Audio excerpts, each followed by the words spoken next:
Bonjour. La plupart du temps, dans une phrase, les noms ont des expansions qui occupent la fonction de complément du nom. Tu exploreras cette fonction syntaxique dans cette vidéo. Bonne écoute!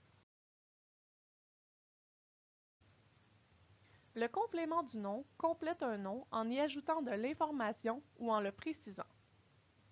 Par exemple, j'admire une remarquable œuvre d'art. Dans cette phrase, l'EGN, une remarquable œuvre d'art, est composé du nom noyau œuvre, mais aussi de deux expansions qui occupent la fonction de complément du nom, le groupe adjectival remarquable et le groupe prépositionnel d'art. Attention, le déterminant à l'intérieur du GN n'est jamais un complément du nom. Un GN comprend donc obligatoirement un nom, le noyau, possiblement un déterminant, et enfin une ou des expansions souvent non essentielles qui occupent la fonction de complément du nom.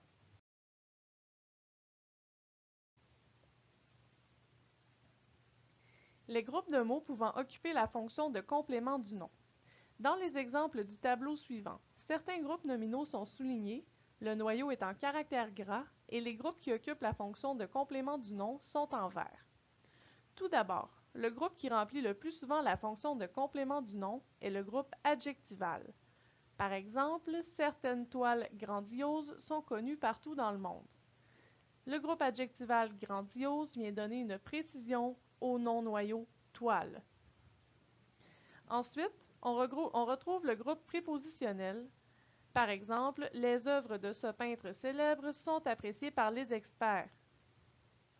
La subordonnée relative, par exemple, les toiles que cet artiste a créées sont exposées en Asie et en Europe.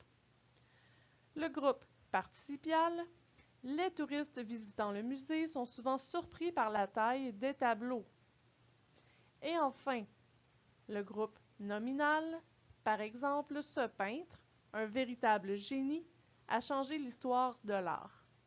Donc, 5 groupes peuvent occuper la fonction de complément du nom.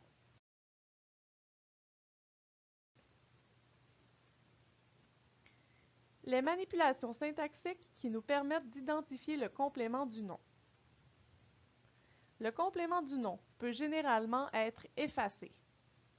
Par exemple, les touristes visitant le musée sont souvent surpris par la taille des tableaux.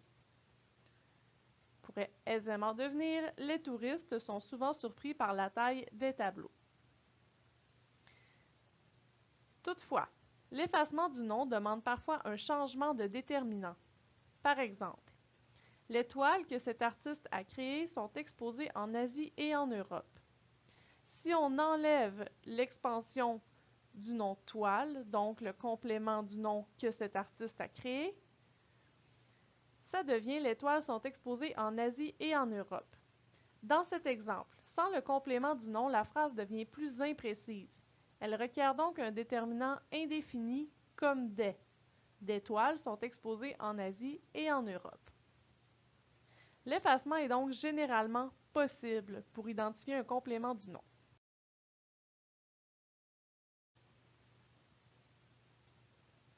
Le complément du nom ne peut généralement pas être déplacé. Par exemple, les œuvres de ce peintre célèbre sont appréciées par les experts, ne pourraient pas devenir de ce peintre célèbre, les œuvres sont appréciées par les experts. Le plus souvent, le complément du nom est placé à la droite du nom, notamment lorsqu'il s'agit d'un groupe prépositionnel, participial ou d'une subordonnée relative. Mais on retrouve également le complément du nom à la gauche du nom lorsqu'il s'agit d'un groupe adjectival ou d'un GN. D'ailleurs, le groupe adjectival est très souvent déplaçable. Par exemple, l'incroyable renommée de cet artiste m'impressionnera toujours. On pourrait facilement déplacer le groupe adjectival incroyable et le placer à la droite du nom. Donc, la renommée incroyable de cet artiste m'impressionnera toujours. Donc, le déplacement est parfois possible, mais n'est pas une manipulation très efficace pour repérer un complément du nom puisqu'il ne fonctionne pas à tous les coups. Comment différencier un complément du nom d'un complément de phrase? Puisque le complément du nom est souvent effaçable et déplaçable, la confusion avec le complément de phrase est inévitable. Exemple. Les amateurs d'art, enchantés par cette exposition, souhaitent acquérir une œuvre. Est-il possible de déplacer et d'effacer le groupe qui est en caractère gras? Les amateurs d'art souhaitent acquérir une œuvre, l'effacement est possible. Enchantés par cette exposition, les amateurs d'art souhaitent acquérir une œuvre. Le déplacement est également possible. Sauf que, contrairement au complément de phrase, le complément du nom est en relation syntaxique avec le nom. Il est donc possible de l'insérer dans une subordonnée relative, ce qui donne « Les amateurs d'art qui sont enchantés par cette exposition souhaitent acquérir une œuvre ». Cette manipulation qu'on ne pourrait pas effectuer avec un complément de phrase confirme, hors de tout doute, que le groupe adjectival « enchanté par cette exposition » occupe la fonction de complément du nom.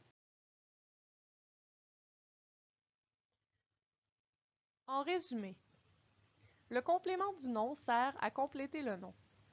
Les groupes prépositionnels, adjectival, participial, nominal, ainsi que la subordonnée relative peuvent occuper la fonction de complément du nom. Peu de manipulations syntaxiques nous permettent d'identifier hors de tout doute un complément du nom, mais généralement, l'effacement est possible. Merci pour ton écoute.